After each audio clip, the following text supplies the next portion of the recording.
Hi friends, welcome back to my channel. Today I want to talk to you about foster parents' mental health. And so this is a subject that doesn't get talked about very often, mostly because when you think of foster care you think of mostly about the children, and rightly so. I agree, you should totally think about the children, but something came up this week and I just had to share it with you guys, so I'm so excited about it. So if you're new to my channel, my name is Winter and I'm all about foster care, debt-free living, all sorts of fun stuff, so please subscribe if you have not, and you can hear more about all that. So I just want to talk to you guys about this today because this week me and Chad had so many different things happen. We had our current foster placement, we have two children in care, a 4-year-old and a 7-year-old.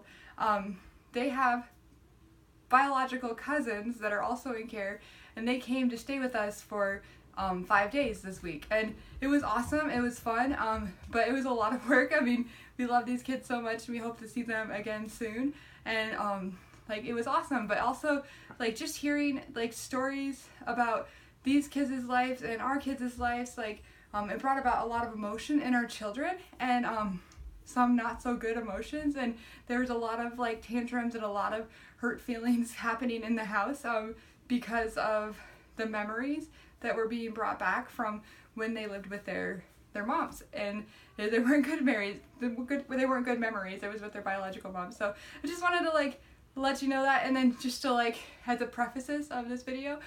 So that was a lot of work. It was really fun. We had a total of 7 kids with us over the 4th of July weekend, and it was a ball, and we had so much fun, but also it was a lot of work, like I said, so we just did a whole bunch of fun things. But me and Chad, we kind of leading up to this visit, we had a lot of mental hurdles to go over, and I read an article recently on a foster care Facebook page about how foster parents can experience trauma from listening to the stories of their foster children and their adopted children. So it's a total thing, PTSD can happen to foster parents and adoptive parents because of the things that happen to their children, and you can experience the trauma along with them. And I think that's really interesting because we're so spiritual, and we can have so much compassion for these people, and we just love them, and we just when we can join, we can feel the spiritual atmosphere around our kids, and we are experiencing that. So me and Chad have experienced that this week to the extreme. We've had a lot of hard times this week, just mentally and emotionally, and we had to lean on each other a lot. So just want to give you some advice and tips to foster parents out there. You're not alone if you're struggling. The biggest thing for me is I feel shame or guilt because I'm having a hard time with my foster children, or I feel people will, if I tell them or confide in them about my foster placement being a little bit difficult, I feel they'll say something I told you so, or it'll scare people away from foster care, which I don't want to do at all. I want people to love foster care, and I love it even though I'm struggling a little bit with experiencing this trauma. And so I just wanted to reach out to foster parents about that. And so some things that me and Chad have been doing to help with the experience is we've been giving each other breaks.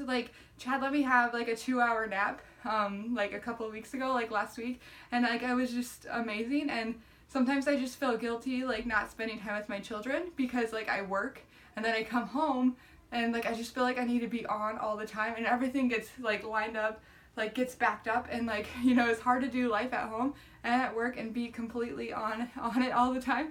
And so my laundry's piling up and all these things are happening, but the kids are generally pretty happy, so I feel pretty good about that, except for when trauma starts happening and then they're freaking out, and then you feel like a bad parent, so there's a lot of messy stuff. But yeah, he let me take a nap, and that was really good. And so he was struggling as well. He was just he just felt upset and angry with the kids, and he didn't want to feel that way. And so for one day I just took care of all of the behavioral problems in the house for that day when I was home on my day off. So I did all the disciplining that day for him so that he could enjoy the kids and be in the right frame of mind again, and so he could pray and enjoy them and not have to worry about their behaviors. So that was really good. It was really hard to do that on my hard part, but it was totally worth it to see him come back and be a part of the family again. Thought that was really good. And then another thing that we did is we prayed for the kids together, like at night in our room, and like after the kids were asleep. And I thought that like that after that point, like things started to like break in our family, and we started to like things were like circumstances were like the same, but like our attitudes were different. And I just feel like God was really like working in our family through that like prayer time for our kids. And so it's really important to pray for your foster kids and ask God for their breakthroughs and for their healings and for their mental health and like all those things. You can pray for those things. And then another thing that I did is I asked for help in prayer from a friend. I asked her to help and pray for me, and just confided in her a few things, and someone who was safe. And so I just want to encourage you to do that. It's like someone who's safe and away from the situation, is to confide in them and to ask them for help. So if you're out there and you are struggling with your foster placement, I just want to encourage you that you can confide in me, and I can like pray for you. And I would love to do that. If you want to email me or like contact me in any way, I would love to hear from you, and I'd love to support you and see if I can give you any resources. I would love to do that. Just remember that we are fighting like not like our kids is flesh and blood. We're just fighting like powers and like demons and things like that. Like that's what the Bible talks about. So I just want to encourage you, you're not alone. Like it's not you're not weird.